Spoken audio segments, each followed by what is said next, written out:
अभी हम लोग को करना है, इनफर्टिलिटी पूरा कर लिए हैं, ठीक है। अब इनफर्टिलिटी का मैनेजमेंट है।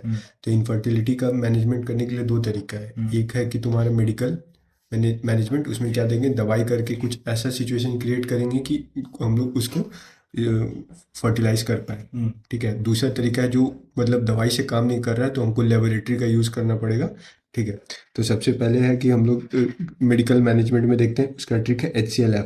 मिला जुला के क्या करना है, होता क्या है, हाइपोथैलेमस से क्या होता है, सिग्नल मिलता है पिट्यूटरी को, क्या भेजता है वो, गोनाडोट्रोपिन रिलीजिंग हार्मोन। पिट्यूटरी क्या निकालता है, FSH और LH। FSH क्या करेगा, जो फॉलिकल है उसको मच्योर करेगा, ठीक है। वो मच्योरिंग फॉलिकल जो है वो इस्ट्रोजन सिक्रीट करेगा। इस्ट्रोजन अब क्या करेगा, इस्ट्रोजन अब एंडोमेट्रियम को क्या करेगा, प्रोलिफरेट करेगा। अब जब सफिशिएंट अमाउंट में इस्ट्रोजन हो जाएगा, वो क्या करेगा, हाइपोथैलेमस को निगेटिव सिग्नल भेजेगा कि भाई और मत बनाओ। तो क्या होगा कि और वो जो फॉलिकल है और मैच्योर नहीं होगा, तो और नहीं बनेगा GnRH, तो LH भी और नहीं बनेगा। LH भी और नहीं बनेगा तो क्या होगा, इस यहाँ पे LH सर्ज आ जाएगा, उसका LH का अमाउंट धीरे धीरे घटने लगेगा। तो वहीं पे क्या होगा, LH सर्ज का मतलब क्या होगा, ओव्यूलेशन हो जाएगा। ओव्यूलेशन होगा, उसके बाद क्या होगा, जो बचा हुआ फॉलिकल था उससे क्या होगा, कॉर्पस लुटियम बना। कॉर्पस लुटियम से प्रोजेस्टेरॉन निकला, प्रोजेस्टेरॉन क्या करेगा, एंडोमेट्रियम को सिक्रेटरी करेगा। तो मिला जुला के हमको क्या करना है, हमको FSH मतलब इनफर्टाइल क्यों हो रहा है, क्यों, क्योंकि जो तुम्हारा फॉलिकल्स है वो मच्योर नहीं हो पा रहा है। तो फॉलिकल्स को मच्योर होने के लिए हमको क्या देना पड़ेगा, FSH देना पड़ेगा, वही फॉलिकल्स को मच्योर कराता है। तो मिला जुला के हमको बहुत सारा FSH देना है ताकि फॉलिकल मच्योर हो जाए। वंस दे आर मच्योर, उसके बाद हमको क्या करना है कि ईस्ट्रोजन देकर, उसके बाद जो ईस्ट्रोजन बना, उसके बाद ईस्ट्रोजन के थ्रू हमको क्या करना है, एक निगेटिव इफेक्ट डालना है किस पे, हाइपोथैलेमस पे। क्यों, ताकि वो LH सर्ज आ जाए और जो मतलब हुआ है तुम्हारा ओव्यूलेशन हो जाए, जो मैच्योर फॉलिकल है वो निकल जाए, और बाकी जो स्पर्म है वो आके कर ही देगा। तो मिला जुला के हमको FSH कब तक देना है, जब तक फॉलिकल मैच्योर नहीं हुआ, और उसके बाद FSH रोकना है। उसको रोक के क्या देना है, ईस्ट्रोजन।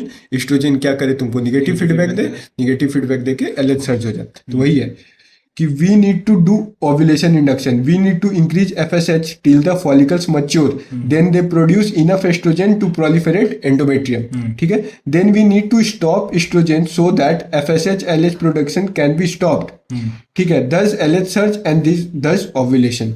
समझ में आया, ठीक है। अब देखो दवाई का क्या है, HCLF याद करना है। H से है इंजेक्शन HMG, इसको बोलते हैं ह्यूमन मेनोपॉजल गोनाडोट्रोपिन। इसमें LH और FSH दोनों होता है। ये क्या कराएगा, तुम्हारा मैच्योरेशन कराएगा। या तो तुम डायरेक्ट इंजेक्शन दे दो FSH का, वो मैच्योरेशन कराएगा। एक होता है क्लोमिफिन साइट्रेट। देखो ये जो क्या है ना, प्रॉब्लम क्यों हो रहा है, प्रॉब्लम क्या हो रहा है ना कि इस्ट्रोजन का अमाउंट पहले से इतना ज़्यादा है ना कि जो फॉलिकल मच्योर हुआ है ना, हो रहा है ना, वो बिना मच्योर हुए ही क्या हो रहा है, निगेटिव फीडबैक डाल दे रहा है। बिना मच्योर हुए निगेटिव फीडबैक डाल दिया तो क्या होगा, FSH बंद हो गया। तो क्या हुआ, वो तो मच्योर हुआ नहीं, मच्योर हुआ नहीं, और ये तुम्हारा क्या हो गया, FSH बंद हो गया, तो ये छोटा ही रह गया, तो ओव्यूलेशन नहीं हो पाया, और इस्ट्रोजन का अमाउंट ज़्यादा था। तो हम क्या करेंगे, हम क्या करेंगे कि FSH क्यों नहीं बन रहा है, क्योंकि निगेटिव फीडबैक जा रहा है। तो अगर हम ये वाला रास्ता रोक दे तो बन जाएगा। तो वही है, तो क्लोमिफिन साइट्रेट क्या करता है, ब्लॉक्स हाइपोथैलेमिक एस्ट्रोजन रिसेप्टर सो FSH इंक्रीजेस टिल मैच्योरेशन। तो कैसे देंगे दवाई हम लोग, 50 to 250 mg per day from day 2 to day 6 plus follicle monitoring. फिर एक बार मैच्योर हो जाएगा then stop. So now estrogen receptor got negative feedback that's ovulation. अब सीसी जब हटा देंगे क्लोमिफिन साइट्रेट, तो नेगेटिव फीडबैक पढ़ के वो क्या हो जाएगा, तुम्हारा ये सारा काम करके ओव्यूलेशन हो जाएगा। समझ आया कि नहीं। एक होता है लेट्रोजोल। अब क्या है, प्रॉब्लम क्या हो रहा था कि एस्ट्रोजन का अमाउंट इतना ज्यादा था ना कि वो क्या था कि फॉलिकल का मैच्योर हुए बिना ही नेगेटिव फीडबैक दे रहा था, ठीक है। तो हम प्रॉब्लम क्या था, यही था ना प्रॉब्लम, एस्ट्रोजन का अमाउंट ज्यादा। तो एस्ट्रोजन कैसे बनता है भाई, एंड्रोजन एस्ट्रोजन में कन्वर्ट होता है एरोमेटेज एंजाइम के थ्रू, ठीक है, फैट में।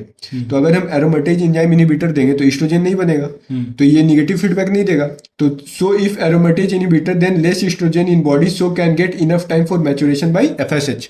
समझ आया, फिर से बोले। तो डोज क्या है, 2 to 5 mg per day, day 2 to day 6, ठीक है। लेबोरेटरी टेक्निक क्या है कि मतलब अगर दवाई से मान लो काम नहीं हुआ तो 3 होता है, intra uterine insemination, in vitro fertilization और इंट्रासाइटोप्लाज्मिक स्पर्म इंजेक्शन, ठीक है। इसमें क्या करते हैं, इंट्रा यूट्राइन इंसेमिनेशन का मतलब क्या है, देखो तुम क्या होता है कि जो वजाइना का पोस्टीरियर फॉर्निक्स होता है, मतलब पीछे की तरफ, जब पेनिट्रेट कर तो पीछे की तरफ जाता है ना जी, तो पीछे की तरफ क्या होता है, स्पर्म कलेक्ट होता है। स्पर्म पीछे की तरफ सीमेन कलेक्ट होता है। वहां पे क्या होता है, जैसे मान लो यहाँ ऐसे कलेक्ट हो, यहाँ पे क्या है, तुम्हारा यूट्रस ऐसे डूबा हुआ है। अब यूट्रस के आगे वाला जो एरिया वहाँ पे सर्विक्स है। अब यहाँ से क्या होता है, पूरा सीमेन में जो बहुत सारा सिक्रीशंस भी है, वो सब इसके अंदर नहीं जाता है। इसके अंदर कौन जाता है, तुम्हारा सिर्फ स्पर्म सेल्स। ठीक है, तो इसके अंदर कौन जाता है, स्पर्म सेल। मान लो किसी कारणवश कि इसका सर्विक्स में ब्लॉक है, किसी कारणवश सर्विकल स्टेनोसिस है या फिर कुछ भी है, तो अंदर तो नहीं जा पाएगा। तो प्रॉब्लम अगर अंदर जाना है तो हम ऐसा नहीं करेंगे कि हम क्या करेंगे, डायरेक्ट इंजेक्शन अंदर दे दें यूट्रस में, उसके बाद से ही फैलोपियन ट्यूब में जाएगा, एम्पुला में जाके फर्टिलाइज करेगा। तो वही है intra uterine insemination. If sperm is not capable of entering the uterine cavity, then we put the sperm directly inside the cavity. Indication क्या है, जब स्पर्म काउंट 5 से 10 मिलियन रहेगा और सर्विकल स्टेनोसिस होगा। अब मान लो कि और कम है, मान लो कि 5 से 10 मिलियन था, अब 3 से 5 मिलियन ही है। तो इसमें क्या करते हैं हम लोग, इन विट्रो फर्टिलाइजेशन में हम लोग हाई डोज ओव्यूलेशन इंडक्शन करते हैं। मतलब हम लोग क्या करेंगे ना, खूब सारा FSH देंगे। ठीक है, ऐसे नॉर्मली कितना मतलब फॉलिकल मैच्योर होता है एक बार में एक हम लोग इतना FSH देंगे ना, एक बार में 6 से 15 एक मैच्योर कर, वो ओव्यूलेट करा लेंगे, मैच्योर करा लेंगे। उसको बोले high dose ovulation induction, 6 to 15 एक सुपर ओव्यूलेशन। उसके बाद क्या करेंगे, ट्रांस वजाइनल एस्पिरेशन से हम लोग 15 जो तुम्हारा वो है उसको निकाल लेंगे।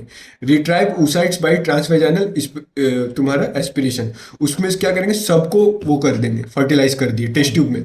उसमें से क्या करेंगे, हम लोग का 2 तरीका है, या तो अगर हमको डे 3 में उसको यूट्रस के अंदर डाल सकते हैं, या तो हम लोग डे 5 में डाल सकते हैं। अगर डे 3 में डालना है हमको, तो 2 से 3 जो बच्चा फर्टिलाइज बना होगा, 2 से 3 टेस्ट ट्यूब को डाल सकते हैं, क्योंकि हमको लगता है कि उसमें से कोई एक ही इम्प्लांट होगा। अगर डे 5 में डालना है तो 1 से 2 डालेंगे। ठीक है, उसमें क्या होगा, कोई एक ही इम्प्लांट होगा। जब डे 3 में डालते हैं ना, वो 8 सेल का एम्ब्रायो होता है, 8 सेल का होता है। और जब डे 5 में डालते हैं वो ब्लास्टोसिस्ट होता है। ठीक है, उसके बाद हम लोग डालें, अब डाल दिए यूट्रस में, क्या हुआ, उसमें से जैसे 3 डाले तो हो सकता है 1 इम्प्लांट हो, 2 इम्प्लांट हो, 2 डाले तो 1 इम्प्लांट हो। अब क्या होता है ना, कभी कभी दोनों इम्प्लांट हो जाता है। तुम तो ये सोच के डाले हो ना कि एक डिजेनरेट कर देगा, इसीलिए तुम बैकअप रखे हो।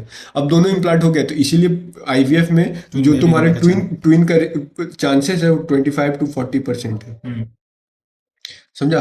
एक होता है इंट्रासाइटोप्लाज्मिक स्पर्म इंजेक्शन। अब मिला जुला के क्या करना है, स्पर्म को जाना है, ये तुम्हारा ओवम है, स्पर्म को जाना है, ओवम का वॉल को तोड़ के अंदर घुसना है। अंदर तुम्हारा साइटोप्लाज्म में, देखो तुम्हारा ओवम के अंदर न्यूक्लियस नहीं होता है, तो जेनेटिक मटेरियल पूरा कहाँ होता है, साइटोप्लाज्म में होता है। तो इसको साइटोप्लाज्म में घुसना है, अपना जेनेटिक मटेरियल निकालना है, ओवम का जेनेटिक मटेरियल साइटोप्लाज्म में, दोनों को फर्टिलाइज कर मिला जुला के लास्ट तो वही है।